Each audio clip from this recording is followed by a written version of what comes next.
3, 2, 1. New York, NY. LaunchPod starts now. Welcome to the second episode of the New York LaunchPod, a podcast highlighting new startups, businesses, and openings in the New York City area. In this episode, we're going to be talking about health startups, and I'm very excited to be joined in studio with Mathew Farkash, co-founder of Blueprint Heath. Blueprint Heath is an accelerator based in New York City and was named one of Fast Company's top 10 most innovative companies in health. Welcome to the podcast, Mathew. Great to be here. Thanks for having me, Hal. So tell me about Blueprint Heath. So, I'll give you the quick story of how Blueprint Heath came about. I started Blueprint Heath along with my co-founder, Brad Weinberg, who's a physician entrepreneur, about 4 years ago or so. And it was at a time when you had accelerators, the Y Combinators of the world or the Techstars of the world that had proven some early success with that accelerator model. And you sort of saw this explosion of accelerators pop up all over the place. But my co-founder Brad made an observation that most of these accelerators were industry agnostic. So in any given accelerator, you may find an ad tech, health tech, sports tech, ed tech company. And he was talking about some of the unique challenges that he had faced in terms of starting up a healthcare company. And so that was the initial seed of the idea, which was, why don't we pool together and aggregate the resources that would be most helpful for healthcare entrepreneurs to get their businesses started and to grow those businesses. What are the mechanics of the program? So how Blueprint works, Blueprint is a 3-month accelerator. We're effectively investing in each of our companies. It just so happens that the first 3 months of our investment, the companies will work out of a space that we provide. So taking a step back, we solicit applications from early-stage healthcare technology companies, both domestically and internationally. We review those applications, and we select anywhere from 7 to 11 of those companies to participate, to make an investment in and to participate in the accelerator. So those companies that are not in and around New York will relocate to New York for the duration of those 12 weeks. We'll provide to them a small amount of capital, the office space in the community, and access to what amounts to be the largest healthcare-specific mentor community of any accelerator in the world. At the conclusion of the 3 months, there's what is generally referred to as a demo day, where we'll have an audience of around 500 to 600 folks that are prospective customers, prospective investors, and people that are interested in the health tech innovation community join us for an afternoon where the companies will share their stories about the businesses that they are building. How many companies apply? So we run 2 classes every year. In any given year, we probably see between 800 and 900 applications across both those programs. So what do you look for in the companies that you do select? 2 pieces that we're primarily focused on. One is the entrepreneurs themselves, and the second is their business or the potential for their business. On the entrepreneur side, we're focused on finding passionate, resourceful entrepreneurs. It's our view that you could start a company these days without a whole heck of a lot of capital. And on the business side of things, we want to make sure that there's a clear story to how, if they're a pre-revenue company, they're able to get to a $500,000 run rate business, understanding who their customer is, what the pain point is, and what the willingness to pay is. So what makes healthcare businesses different in particular? A couple of different reasons. One is that the industry in and of itself is a challenging industry to sell into. Most of the business models in the healthcare space are enterprise-focused models. So that means that you're selling to hospitals. That means that you're selling to med device companies or insurance companies or provider groups. And those are very challenging places to sell into, very antiquated in many ways. They're not used to change. They're not used to technology impacting their business. So it's a challenging space to sell into for an entrepreneur. And so what has Blueprint Heath been doing to bridge that gap? One of the big value adds of an accelerator program, and specifically Blueprint Heath, is our community that we've pulled together. And so that at the core of that community are the entrepreneurs, but we've built up over the last 4 years the largest healthcare-specific mentor community of any accelerator in the world. So we've got over 150 mentors that are involved in Blueprint Heath that are working together with the companies to help speed up their sales cycles. So that means that our mentor community is comprised of everyone from healthcare entrepreneurs, so the founders of companies like ZocDoc or Phreesia that have been in the trenches, that can relate to the startups that are in our program and can provide some feedback and help the companies make new mistakes instead of old mistakes. It also includes industry executives from the places that they're potentially selling into. So it's an opportunity for the startups to gain access to prospective decision makers at prospective clients. And how were you able to get as many mentors as you have involved in your accelerator? When we were originally starting Blueprint, obviously getting the first 30 or 40 mentors has been more challenging than where we're at right now, where a lot of our mentors come to us through referrals. But in the beginning, we identified people that we thought would be most helpful to the type of companies that we were going to have as part of our program.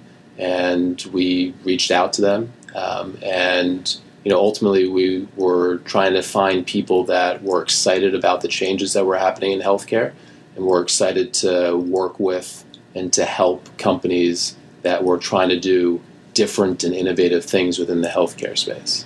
So what do the mentors do for each of the participants in Blueprint Health? And how many mentors are there per company? In each of the programs, we try to get as many of our mentors to come to the office to interact with the companies. So during the first month of any program, we will share with our mentor community, these are the companies that are going to be part of this upcoming program, and allow them to select which companies that they want to meet with. We refer to those as one-on-ones.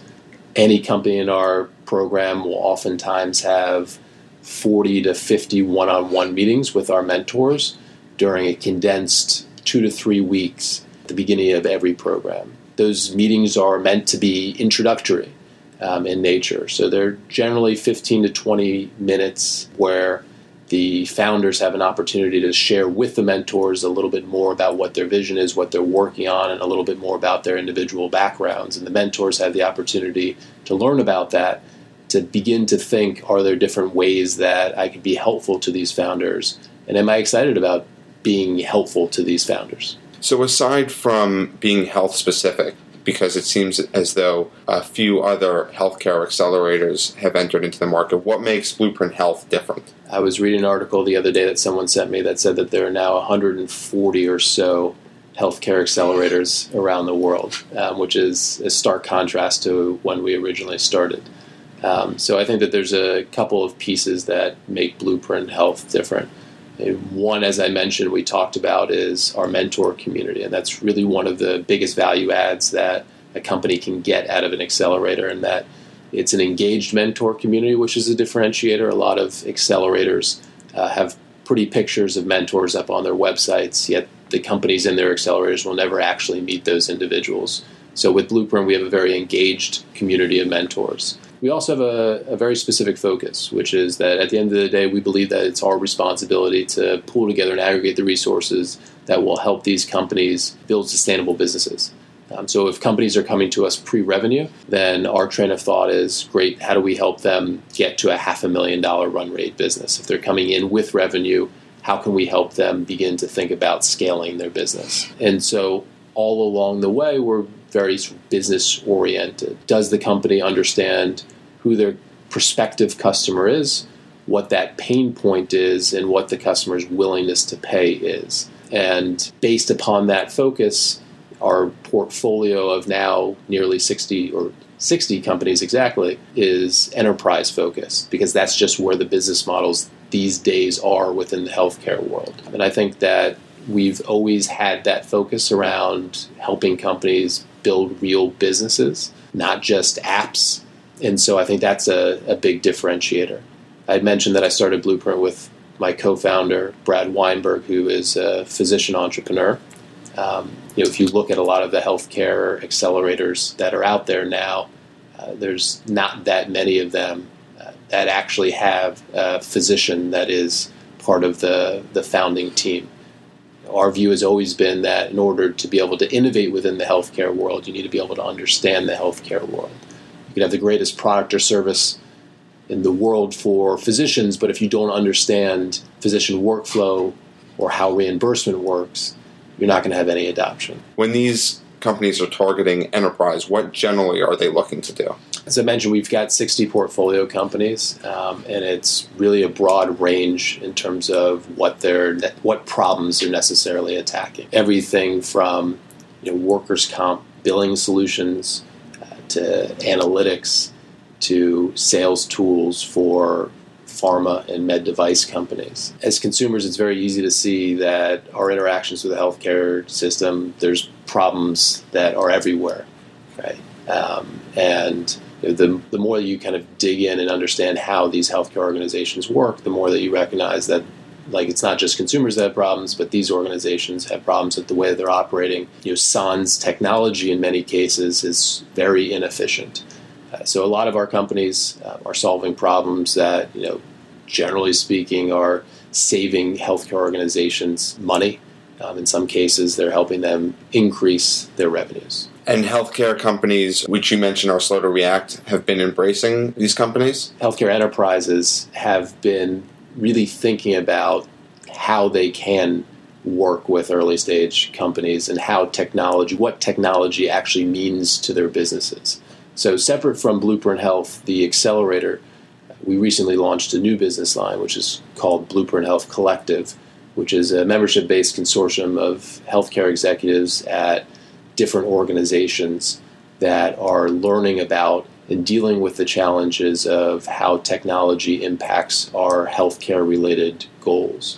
So we have unique insight into what these different organizations are thinking about as it relates to their challenges, their pain points, and they are interested and open to new ideas. But you have to remember these are big bureaucratic organizations that have done things in a certain way for a very long time. Innovation is very in vogue these days, so they're recognizing it. It's on their radar, and they're learning how to work with early stage companies. I wouldn't say that by any stretch of the imagination that many of these organizations have figured that out, but that's one of the challenges for healthcare startups. But one of the nice things about healthcare is that if you are able to eventually get your foot in the door with one of these organizations, then it becomes very sticky. Why is New York a great place for healthcare startups in particular? In many ways, we believe that New York is sort of the epicenter for healthcare innovation, and that's for a variety of different reasons. One is there's a foundation of an entrepreneurial ecosystem that is really growing in New York, and there's a lot of resources and a great community around that. But specific to healthcare, New York offers up access to any individual or enterprise that a healthcare startup would be interested in selling to. So you have a number of really strong academic medical schools and hospitals. You have Pfizer in the city and pharma companies just across the river. You have payers that are beginning to have part of their innovation teams based in New York. So, for example, Aetna is based in Hartford, Connecticut, but their innovation team actually is based in the city. In our space, in Blueprint Health Co-work, we have an individual from Humana that actually sits in our space. You have hundreds of physicians and millions of patients. So being able to have access to anyone that you may be selling to in your backyard is a huge upside for healthcare companies being in New York. How successful have your alumni been? So we actually were just running the stats on that recently. We have 60 total portfolio companies now over the course of 7 classes. And 85% of those portfolio companies are still in operations, which for the stage of company that we're working with, we think is pretty good. Ultimately, one of the primary metrics that we are looking at in terms of the health of our portfolio is around revenue. And the vast majority of our portfolio companies have revenue. We have a number of companies that will hit $1 million ARR. We'll have a company that will probably do 5 million ARR this year. So the fact that these are companies that are able to break through that sort of treacherous sales cycle and are getting people to write them checks to sort of validate their value proposition hypotheses. that's exciting to us. You talked a little bit about how Blueprint Health came into being. What is your background, and how did you personally get into this field? I actually didn't have any healthcare background. I've been involved in the early stage companies in the startup community in New York for a little while. And I mentioned that I started Blueprint with a good friend of mine from undergrad who's a physician entrepreneur. And my background is, from a functional perspective, is business development, sales. And we were talking about different ideas as it related to his previous healthcare startup. And both of us were pretty passionate about the early stage of the ramp for companies. And at the time, he was involved with an accelerator that was operating in Providence, where his old company was based. We were talking about the unique challenges of starting up a healthcare company, and that's where the seed of Blueprint came about. And I thought it would be an interesting opportunity for me to sort of apply some of my strengths to helping early-stage healthcare technology companies come about. All of us have a story about why health is important to them. I had one of those stories, and so that's how I came into the healthcare world. What is your story? My dad was diagnosed 10 years ago with stage 4 cancer, melanoma. Doctors gave him 6 months to live, and he lived for another 8 years. And through those 8 years was a painful process of interacting with the healthcare system and seeing all the problems from a patient perspective, from a consumer perspective, and beyond frustrating. And so that was one of the reasons why I thought to myself, well, I don't have the healthcare experience, but I do have some experience that could be helpful to these companies. You and Brad meet up, you have this idea, then what happens? So the first step for us, we thought, was to see if we could begin to build a mentor community, or at least the foundation of a mentor community. So we kind of sketched out what our story would be and began to build a prospect list. Essentially the same things that we would tell to any of our startups. Work on your messaging, build a prospect list, and try to go out and sell. So I spent several months going through that prospect list, having conversations with folks and pitching them on what at the time was really air. And while there was precedent with the Techstars and the Y Combinators of the world, a lot of the people in the healthcare world had no real idea about those organizations and never heard of them before. But we were fortunate that there was a handful of folks that bought into what we were pitching them and formed the basis of a mentor community. And we got to a point with the mentor community where we were like, if we're going to do this, the time is now to do it. So at that point, we began to start raising our fund and begin looking for companies to participate in our first accelerator. Who were your investors? So our investors in our very first fund were almost entirely angels. Realistically, at that point, we were in many ways, Brad and I were in many ways selling ourselves as much as we were selling the idea. So the people that were participating in that original fund were people that believed in the idea, but also believed in Brad and myself. We have raised a handful of funds since that very first fund, and the makeup, the composition of those funds have evolved over time. So there's still a number of individual or angel investors that are LPs in that fund, but we've also diversified that, and there are some strategics and some institutional investors that are also LPs in our current fund. So based on your experience, where do you see healthcare going in the future? I think there continue to be a lot of opportunities in this space. And we've seen a rise in the number of applications that we get for any given program. And so there's a lot of activity in the space. So on the entrepreneurial side of things, there have been a lot of opportunities that have been created by the ACA around payment changes, and that creates openings for entrepreneurs to try to wedge themselves into the process. On the other side of this marketplace, as we discussed earlier, are healthcare organizations. Healthcare organizations, while this will take some time, are beginning to evolve to understand that it is important if not requisite, for them to think about how technology can impact their business. It's interesting these days. I think that there's a lot more individual health data available. Even just you open up your iPhone, there's Apple Health right there. It tells you how far you've walked. It seems like there's a lot more health data delivered to you individually. Yeah, and I think that's a piece that we haven't really touched on, but sort of consumer-driven healthcare is what a lot of people refer to it as. And it's certainly not a piece of healthcare that we are ignoring at Blueprint. The consumer piece of healthcare, at least the way that we think about it, is something that will take time to evolve. But in present tense, the payer for products and services in the healthcare world still tends to be enterprises. In many cases, the user of a product or service may be the consumer or the patient. You can think about ZocDoc, for example.